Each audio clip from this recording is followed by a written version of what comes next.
For my double black diamond assignment, I chose to go to the Gold Coast in Australia.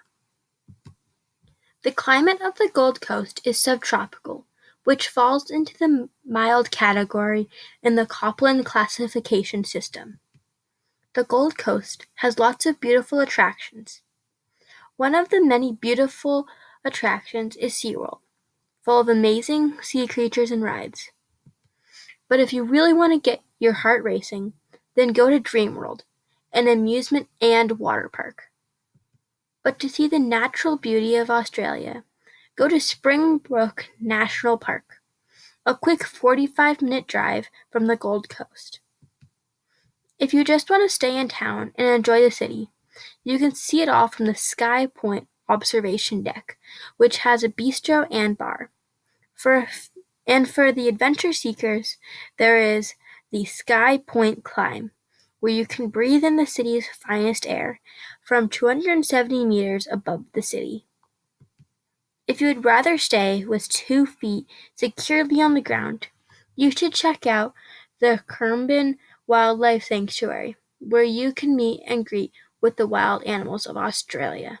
That is, during the visiting times.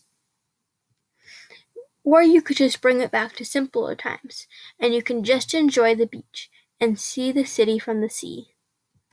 But what affects the beautiful Australia's climate? There are 5 main factors that affect the climate. One is the proximity to water.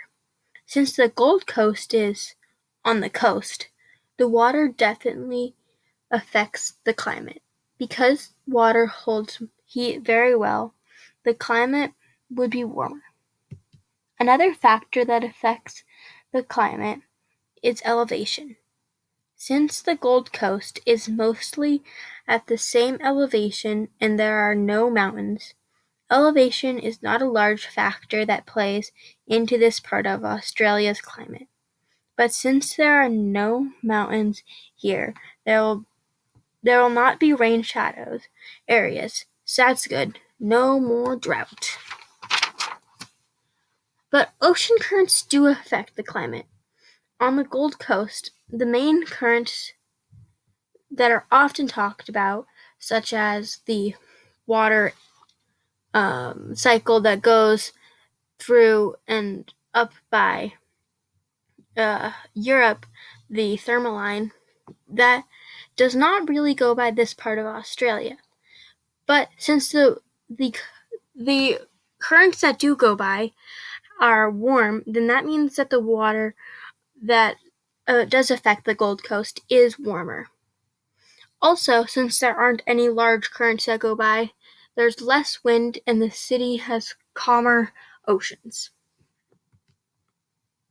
The latitude is another factor that affects climate. The location they're in is about 30 degrees south.